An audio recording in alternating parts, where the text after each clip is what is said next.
I think we're entering into a new kind of era. Well, big news on the show, breaking news during the 9 o'clock hour, I believe right around 9:01. Am I right about that, Nick Savage? That's correct. Yeah, 9:01. That's when we found out that A&M is trying to hire. It's not through the finish line just yet. Nebraska AD, Trev Alberts, and that made noise here on the show, which means we had to shuffle the lineup a little bit. Billy Liucci came into studio. Callie, what was your favorite part of the show? I think my favorite part was Tom Schuberth and his optimism about if we win the SEC tournament, we're going to win the NCAA tournament. So. Yeah, I don't believe that to be the case. I hope that happens. I'm all in. Love it from Tom. Yeah, I love it. He's the best. And he was dressed up like a mafia boss, which I loved as well. Nick, we had Billy in studio to break down the Trev Alberts news. What else did we have? We had Trey Wallace from Outkick kind of talking about Ted Cruz, Nick Saban, and the Cavender twins. Again, life is a simulation. It's all fake.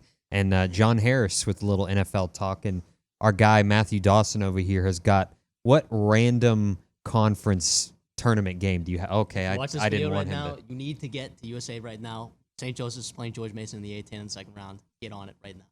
Okay, that was the most awkward thing. I've never seen him in flannel before. I didn't know it was him when I first saw him. I was like, who is this, a Billy Liucci stunt double? But no, it was Matthew Dawson. Here's the rewind. Check it out. More so that this is becoming theater now, I think, in front of Congress. I think that we are getting to a point now, David, where congressmen and women will bring just about anybody up to speak about the subject, thinking that, and this is my opinion, thinking that something's going to get done in the next 2 months before everything is going to be focused on the election. And that's why I have a hard time with this going in front of Congress anytime we can and speaking about this, because, you know, I look, I've spoken to a lot of administrators. I've spoken to a lot of congressmen and women. They got a lot more stuff going on right now compared to whether or not college athletes should be paid and how they should be paid. But getting to the Nick Saban comments, this is nothing that he hasn't said in the last 2 months in exit interviews. I think that the one thing that probably stood out was Miss Terry's comments. You know, why are we doing this? College athletics has changed in general, and we are getting to a point now where we have to figure out a way who's going to be the one that governs this. Is this going to be the SEC? It's going to be the SEC and the Big Ten combined. Tony Petitti, Greg Sankey.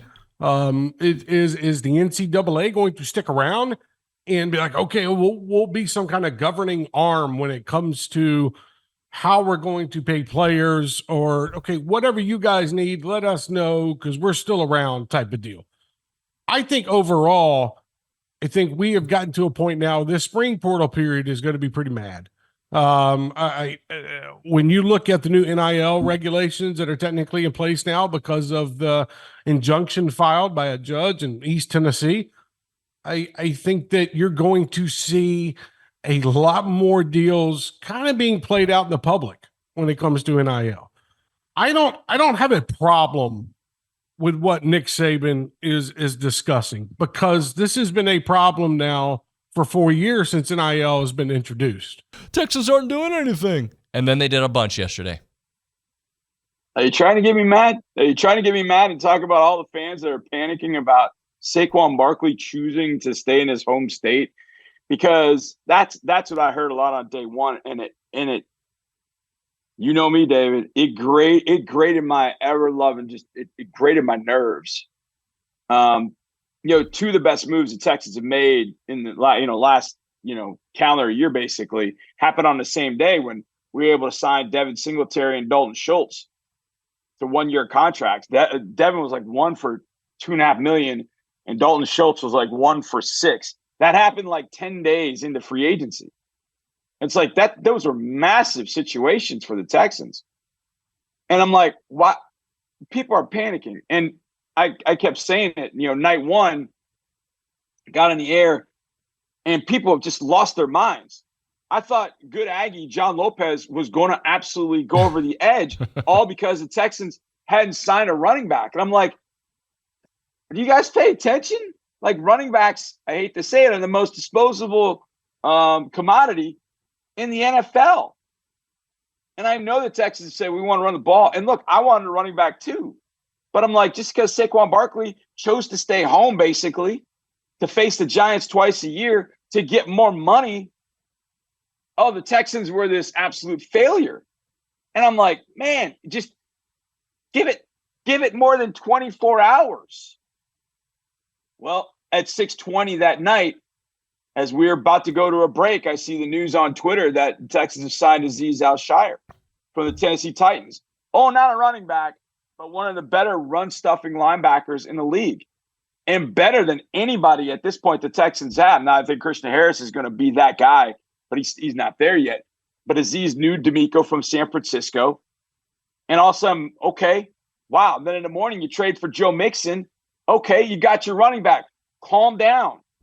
I mean, I don't like yelling as a coach, and I don't like the screamers either, but every now and then you have to. But he's so positive, and that's what makes him unique and effective. Absolutely. All right, so let's close out with a couple thoughts. The fact that Henry Coleman played a little bit makes me feel so much better going into the SEC tournament, because not that I expect Henry to be the Henry we saw earlier in the year, although we'd love to see it, right? But the depth, the veteran, he's played in meaningful games, just getting one of your guys back when you're going to need him, especially, I would assume, a short bench, and if you keep winning, you might need more help. For sure. 4 games in 4 days, you have to win. Think about this. Ole Miss, who's a good team. Then you got to play, if you beat Kentucky, then you're going to probably play the winner of Florida and Alabama. And then if you win that, you might face Tennessee. I mean, that's like about as hard a schedule as you could pick in college basketball if you were to take teams. I mean, because they're all good, talented, and they're playing well. So if they go undefeated, David, we'll win the national. I mean, if we win the SEC championship, we'll win the national championship. That's how I feel. I'm just gonna look at you for a second. I mean, come on, Tom. Think about I hope that. so. Like I'm not saying Kentucky, Florida, Alabama, Tennessee. And you beat them, like you said, with kind of a banged up team. 4 days and 4 games in 4 days. That's not easy, but hey, we've done some surprising things. All right, so here's the deal: you beat Ole Miss, and you're like, God, I got scoreboard. We won 2 of 3, and we blew you out. Then you beat Kentucky, hottest team in basketball. We beat you twice this year. Bam. Then you take on Alabama, potentially, and they blew you out, or it was not a good game. And you get revenge against them. And then it's Tennessee. If it's Tennessee, then Tennessee, you already beat them. I know. Well, what's our record in the SEC championship the last 2 years? 0-2. So I'd say we go 0-3. That's what I'm saying. If we win the SEC championship, we're going to win the national championship. And we can dream, right? Right. Athletics is operating in a massive deficit, and that's something that, Trev Alberts have to come in and address from day one and work against. And that's not only because of Jimbo. That's due to rampant spending prior to Jimbo, and prior to Ross, it's Scott, like spend. And I think we're entering into a new kind of era. I was really impressed with how Mark Welsh and the search committee handled this thing. You had candidates that would talk to the entire search committee was involved. You had candidates probably like a Trev Alberts that you had to really narrow down that list because he had a great job for him at a great place for him where he played. His coach is there, and Tom Osborne. That's got to be an incredibly difficult thing to walk in and say. And that's kind of what we were waiting for today, is for him to go actually sign the MOU and then go in there and say, hey, I'm leaving, because that's got to get across a finish line before it's but since about Friday, I've been calling people, asking. That's about when I knew he was going to be the guy. I think they probably offered it to him. Today's Wednesday, maybe Monday night, Monday afternoon sometime. Friday was actually the first time I heard his name. There were some bad names out there. UCF guy was never considered. Somebody kept talking to me about Air Force, not considered. The confusion there was probably one of the 3 finalists is a guy at Army who really impressed, but that jump might have been a big jump, pretty significant. But he's kind of like the guy at Troy, the football coach I told you about, that blew them away, and you're like, he's going to be a rising star. Right. And I forget where he's at now. He took another job. He left Troy, and I forget where he went. But Tulane. Okay, yeah, he's replacing Fritz at Tulane. So keep an eye on him. And I would say keep an eye on the Army AD. I think he's going to be a rock star somewhere soon. But I really like, and I'd mentioned a long time ago, got Florida State was a candidate.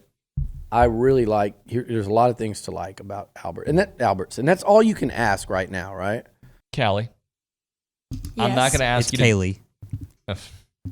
Callie. I'm not going to ask you to do a Donald Trump voice like Nick please did don't earlier. ask I me won't do that unless you really want to. But if you can, tell the people what to do, please.